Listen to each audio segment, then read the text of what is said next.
Have you ever been told, "I'm only doing this for your own good"? Those words can feel like a warm blanket, a sign of true care, but sometimes they're the heaviest chains imaginable. This is the story of Elias, and a lesson that might just change how you see the world. In a quiet valley lived a young man named Elias. He was gentle, honest, and perhaps a little too trusting. His father, on the other hand, was a man known for his strict morals, at least the morals he demanded from everyone else. When Elias turned 19, he found himself in a relationship that felt less like love and more like an obligation. He knew in his heart it wasn't right, that two mismatched souls shouldn't bind their futures together. So he gently tried to step away. The moment he did, his father's voice boomed through the house. "She is good to you. You don't know what's best for yourself. I am only speaking for your own good." Those words struck Elias like lightning and rooted themselves deep in his chest.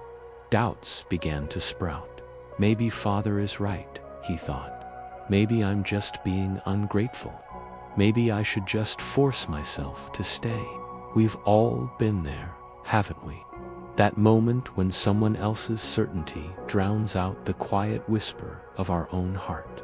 So, guided by a heavy cloak of guilt, Elias agreed to an engagement he never wanted.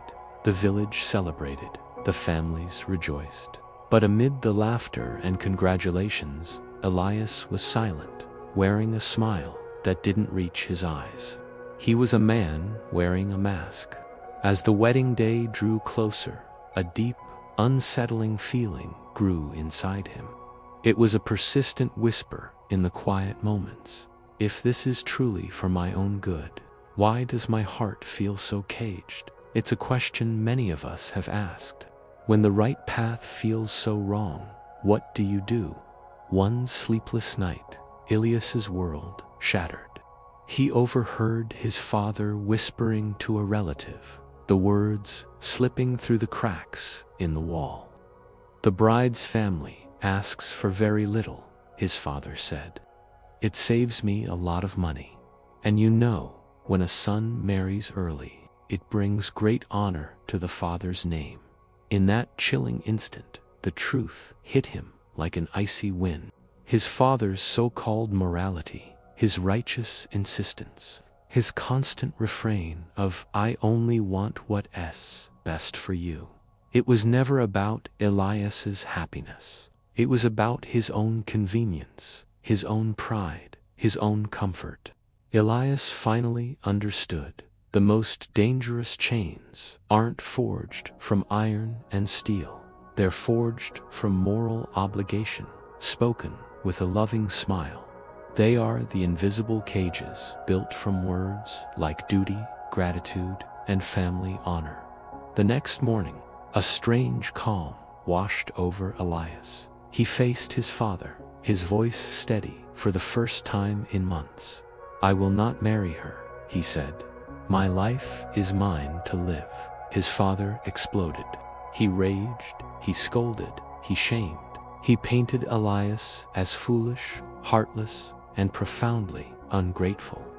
But the words had lost their power. Elias could finally see it all.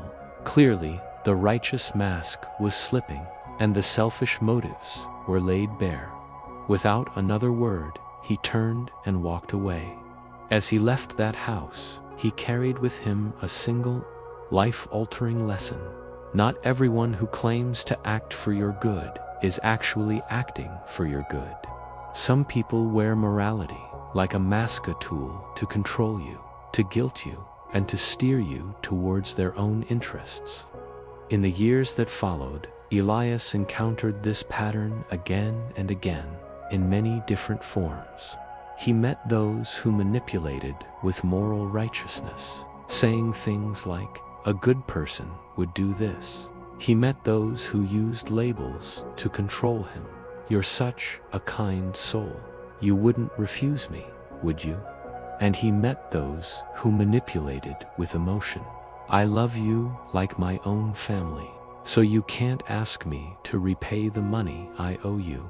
Each of these was a different mask, but the goal was always the same: to serve the wearer's own agenda. It was then that Elias truly understood the quiet wisdom of ancient thinkers. When someone speaks of virtue but acts out of self-interest, their words are simply commands wrapped in silk. Think about it. True guidance never demands. It suggests, it supports, it empowers. True care never binds you with guilt. It frees you to be yourself. And true love never, ever hides a transaction beneath a blessing. It is unconditional. Elias finally became a man who could stand tall in a world full of these moral masks. He didn't do it by fighting or arguing. He did it by learning to see clearly. He learned to distinguish the performance of virtue from the quiet, consistent practice of it.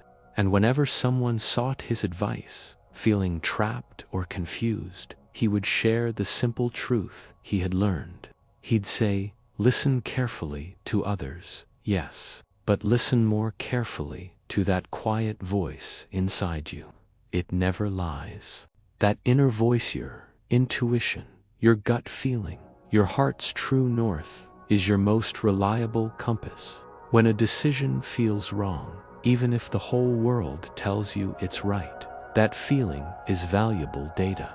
It's your own wisdom trying to protect you. It's telling you to look closer, to question the motives behind the beautiful words. So, the next time someone tells you they know what's best for you, pause. Thank them for their concern, but then turn inward. Ask yourself, does this path feel expansive and true, or does it feel like a cage, no matter how gilded? Does this person's advice lift you up, or does it weigh you down with obligation? Learning to see the masks isn't about becoming cynical. It's about becoming wise. It's about protecting your own peace and honoring your own journey. Your life is your story too, right? And you deserve to be the author, not just a character in someone else's play. Thank you for listening. If this story resonated with you, please consider liking this video and subscribing for more stories that help us navigate the complexities of life. And remember, listen to that voice inside. It's the truest guide you'll ever have.